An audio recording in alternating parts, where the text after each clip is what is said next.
Situated right on the equator, Kenya is blessed with nature's unique gifts almost beyond comparison anywhere in this fascinating world of ours.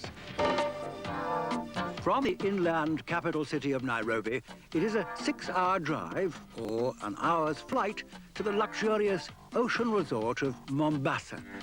Light cotton clothing is advisable, and don't leave the mosquito sprays at home. Kenya, the West's favourite country in East Africa, the one they don't want to go the same way as Sudan, Ethiopia and Somalia, if only to protect those safari and Mombasa beach club trades. Late last year, the West stopped aid worth $800 million in an attempt to force President Daniel Arap Moi to call elections and, a novelty in Kenya despite 28 years of independence, to allow opposition parties to take part. Until the end of the Cold War, Kenya's Western backers turned a blind eye to corruption, human rights abuses and the inevitable one-party rule. But now the West have moved the goalposts. And sensing a new mood, a handful of journalists in Kenya have been publishing stories about corruption in high places. Lots of stories and lots of corruption. Moi's men don't like it, and they've struck back. From Nairobi, Ed Harriman reports. I think the press in this country is freer than many other parts of the world. But I must say that from our own point of view, our press has become extremely irresponsible. They write a lot of things which are based on rumors, lies, character assassinating some leaders in this country, particularly the ruling party KANU, and the public of Kenya.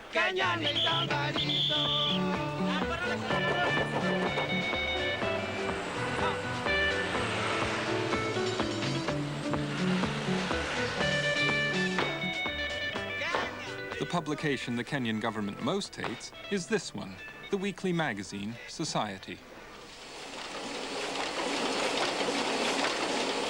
The system is not used to truth, so whenever we try to publish what is supposed to be the truth, the system gets annoyed about it, and they get scared. Police came and confiscated or impounded 30,000 Society magazines. And we stayed out of circulation for nearly 2 months. We've been arrested several times. Me and my wife, 5 journalists, and we were taken about 500 kilometers away from Nairobi, and we have courts in Nairobi. We were taken to court in Mombasa. The idea was actually to ground this magazine. What have you been charged with? We've all been charged with 11 counts of sedition. We always run the risk of police raids. Just a month ago, they just marched in, 20 armed policemen, ordered my staff to get everything relating to Society and carry it upstairs to their waiting Land Rovers.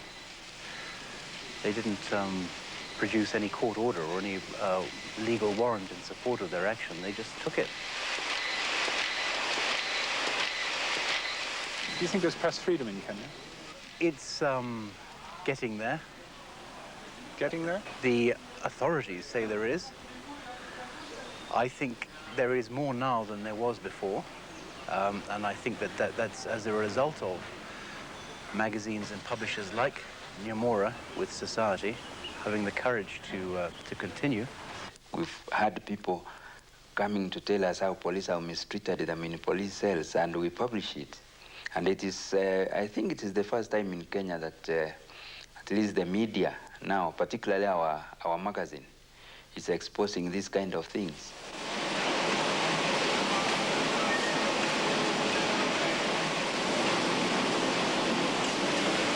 We've done a story on licenses being for importation of sugar given to people who were close to President Moi.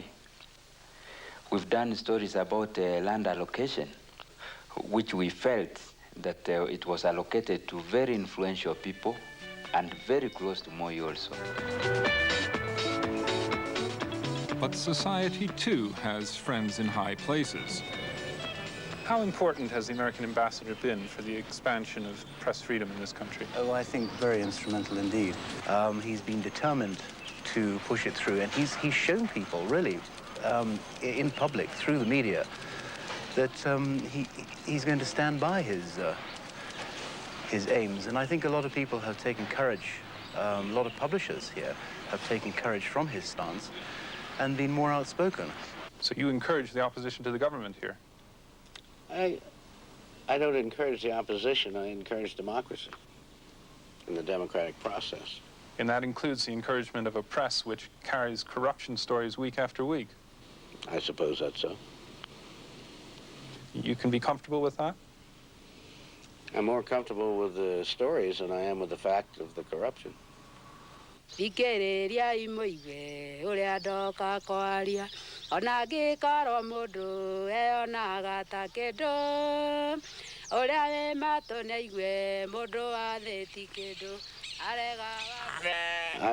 lived out here in the early 60s, and in those days Kenya was an honest country, it was an honest society. And to see it develop corruption as a high art form is saddening. And it's also very deleterious to the development of the country.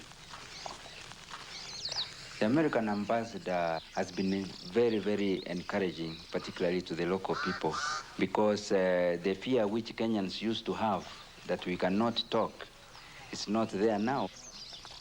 The American ambassador told the Kenya government, and Moi in particular, that he has to improve the human rights record in Kenya, and without that, he will not continue getting aid from the US.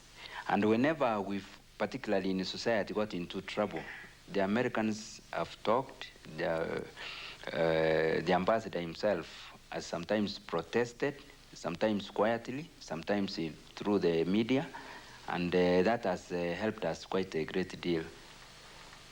What about the British High Commission? Oh, those ones have been very, very bad. The British seem to be supporting the government which is suppressing us. We don't know where the British stand at the moment. That's deliberate policy. The British High Commissioner in Kenya is Sir Roger Tomkis. He says he prefers quiet diplomacy, and so he didn't want to take part in this film. Their attitude is very much one of what they call behind-the-scenes diplomacy, which perhaps could be more interpreted as behind a cup of tea diplomacy. I think that there's a risk they run in their refusal to come forward and declare publicly their stand. They run the risk of being seen as complicit in violations to, you know, democratic principles. Either that, or they'll just be seen as sitting on the fence, you know, asleep on the fence. When the Nyamoras were arrested and charged with sedition, I recall the Americans making a public statement very quickly. To the best of my memory, the Germans also condemned the action, but I do not recall the British raising their voice at all on the issue, which I find mildly depressing.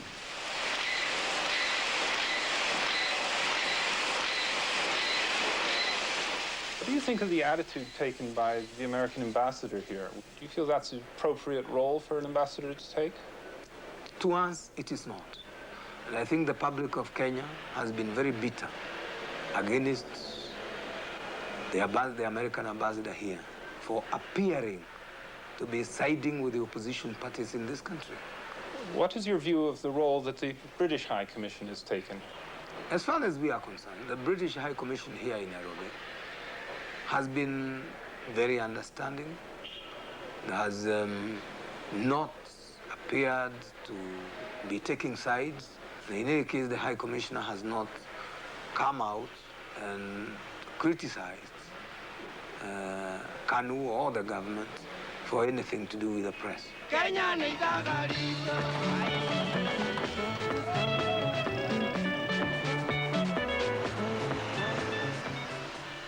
The scene in Nairobi now. Sir John Johnson, we've just seen your ex-house there because you were High Commissioner in Kenya from 86 to 1990 and a District Commissioner, I know, for many years before that. And you were, of course, a close acquaintance of President Moi. Just a word on style there. The suggestion is that the British are playing both ends. I mean, they're all for this backing democracy thing, but they're complicit with the government? No, I think that's nonsense, really. I mean, the pity about that film was it was really a little one-sided. We had the American ambassador, we had here you are, and you were there, I would like to just say that there is a difference. There is a difference of style, yes. Smith Hempstone, of course, is a journalist. He is undoubtedly enjoying the pleasure of being in Nairobi, which he likes. And he particularly, I think, sees himself as a different sort of ambassador from the norm. I would hate to rubbish Smithy because he's a very nice man. But the norm is somebody who, up until last year, did turn a blind eye to corruption, to human rights abuses, and accepted autocracy. I mean, President Moi could be forgiven for being a bit bewildered that suddenly Britain seems to be on the other side line. I don't think any question that Britain is on the other side. The fact is now that donor countries, and by that we mean mainly the Western countries, have solidarity about the need to see human rights taken into account, to see proper use of aid taken into account, and the British government has made that very clear. But they haven't made it very clear, have they? Not as clear as the American government Well, not as clear as on that film, but the fact is that that film was actually, as it were, slanting towards this particular issue. But where the British government have come forward very strongly is on the need for proper accountable government, and indeed that is what I hope Kenya is working towards, a multi-party government after the running up to the election, and a free choice at the elections, free and fair, and seen to be free and fair. Rakiya Omaar, let me bring you in. You're director of Africa Watch, which monitors human rights right across the African continent. Now, you've actually been banned from Kenya since 1987 for your criticism of the government, so I suspect you won't find Sir John Johnson convincing.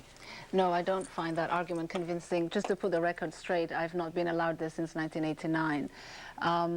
I think the argument that the British government is now solidly behind the democratic process in Kenya is without a great deal of foundation.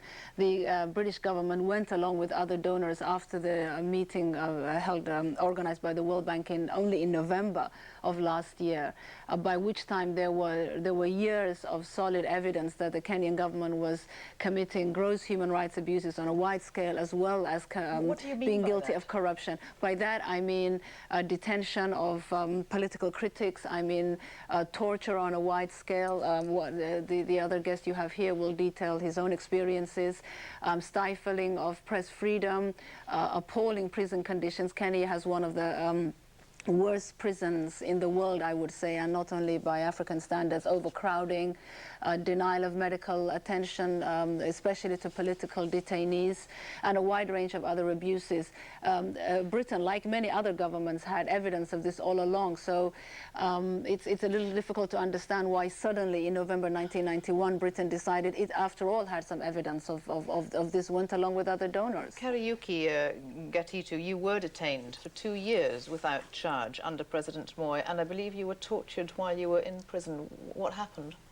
Yes, I was picked from the University of Nairobi, where I was a lecturer in computer science. When was this? This was 1986, yes. March 1986. And I was taken to a place called Nyayo House. At the basement, there are about 14 cells which were designed for torture. And here, with many other people, I was put in a waterlogged cell for 3 weeks. And we had beatings. We stayed there without food. In fact, after my detention, I went to detention for 2 years, I did address the Detainee Review Tribunal. And I told them, if what they did to us was done to animals, the whole international world would rise against the Kenyan government. So, John Johnson, where did British quiet diplomacy come to play in the case of Mr. Gathitu? Did you know about his case? No, I didn't actually, but I must say absolutely inexcusable. And of course, you came out in 1988. I would like to think that nothing like that could happen today. There's far more information available. There's far more public pressure. I mean, that's what we're looking at now. But why didn't you know? And what kind of diplomacy is brought to bear in situations like this? Well, I cannot, as I say, talk about something I didn't know about at that time. But what I could say about now is that I agree that Roger Tompkins is much more likely to be able to influence the Kenyan government by dealing with them in the normal way through government and ministers. That's what a head of mission is supposed to do. He's supposed to be accredited to a government. He's not actually supposed to be accredited to an opposition. But I disagree there, because I think an ambassador is accredited to the country he's sent to. He's supposed to get information about the country, and he's not there simply to have quiet dialogue with the government, especially when there is evidence that that government is somehow at war with its own people. Torturing, detaining, silencing criticism. I don't understand what kind of diplomacy Britain wants. Looking ahead, Rakiya, Omaar, I mean, what are we going to get the kind of multi-party democracy that the West says that it's looking for, and aid will be restored thereafter in Kenya? Well, I think the immediate future looks relatively bleak of specific abuses by the government, but because the lid has been on for so long, that I think it's not going to lead to a democracy as the West understands it, because I think there is just a lot of settling of scores to be done within the opposition. Unfortunately, I think the opposition seems to be relatively divided at the moment. And so I think if an election was called, I don't think it's a clear-cut case. But there will be an election. Well, first of all, we don't. Well, there's supposed to be an election before March 1993, and I'm assuming one will be called mainly under pressure, both internally and externally. But there will also be a lot of trouble before such an election is held. So, John, are you confident that Britain really is doing enough? I mean, I know we have our style, but are we doing well enough in Kenya? It's a country you love. Yes, it is a great affection for Kenya and the Kenyan people. No, I am quite convinced that we are going about this the right way. Quite frankly, what we want to see now is the Kenyans making a fair choice. One-party state, in my view, started off in Africa because it was a useful vehicle to allay ethnicity. But now it's had its day. We want to see multi-party democracy. We want to see the people of Kenya deciding in an election that is seen to be free and fair how they want to be governed. Will we see that, Mr. Gathitu? Would you go back to Kenya now? Yes, in fact, I'm planning to go back the next 2 months. Not that there is quietness as far as turmoil is concerned, but it is necessary that people must go on pressurizing Moi to relinquish. And you're confident it's not going to happen to you again? It might happen, but not to the same extent.